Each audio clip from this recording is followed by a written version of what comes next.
स्वामींचा विठ्ठल.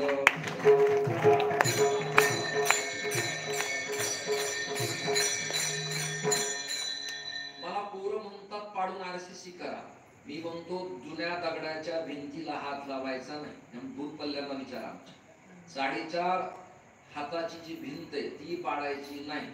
मी तुम्हाला याला मुलामा करू देणार नाही, याला पीयूपी करू देणार नाही. का? जुन्या वास्तूतली जी संप्रेक्षण ऊर्जा आहे आणि जुन्या वास्तूतल्या साधनेचं जे बळ आहे ते आरसीसी मार्बल मध्ये निर्माण होणार नाही. तुम्ही करा नका करू, मला जी भूमिका वाटली ती स्पष्ट, माझा स्वच्छ स्वभाव आहे. हजारो लोकांना जे वाटलं ते धडक मांडणे, ते पानात झाकून न ठेवणे. विठ्ठल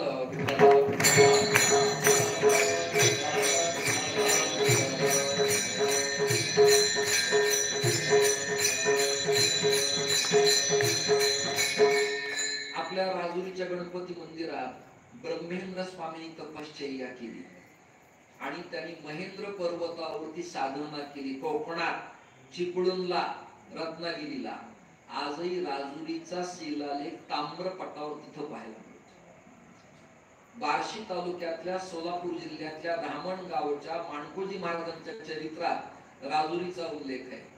धामणगाव ते पैठण मार्गात राजुरी नवगण, पाहुणी श्री गजानन चित्त स्थिरावले. हे माझ्या पाठातलं नाही, ग्रंथातलं आहे. विठ्ठल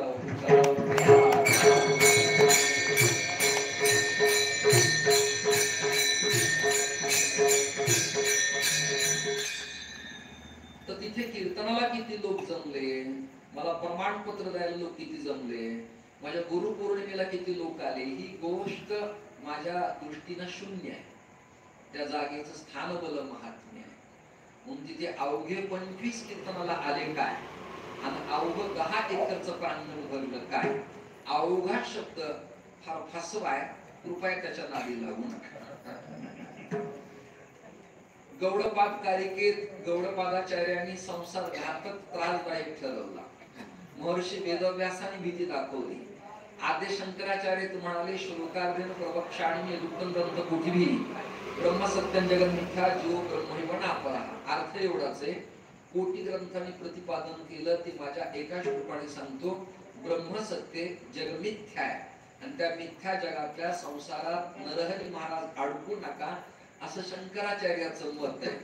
परंतु शंकराचार्यांच्या अद्वैत वेदांताला आणि नाथ परंपरेच्या शांभव अद्वैताला ज्ञानोबांनी चॅलेंज केलंय. तुम्ही ऐकताय ना सगळेजण? चॅलेंज केले. हा विडा उचलावा लागतो, ही ताकद लावावी लागते. ओठावर निशाण असताना पीळ दिलाय ज्ञानोबांनी आणि दंड थोपाटलाय. आणि तुम्ही मला काय संसाराची भीती दाखवता?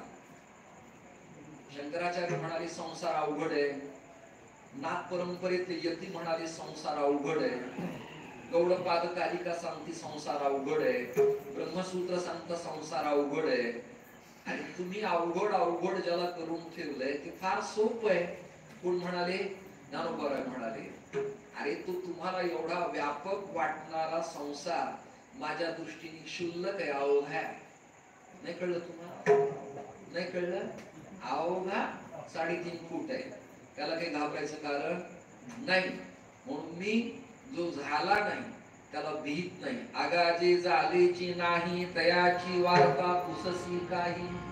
संसारच नाही आणि तुम्ही त्याचं चित्र निर्माण केलंय, तेच संसार चित्र उमटे, मनोरूपी पट फाटे.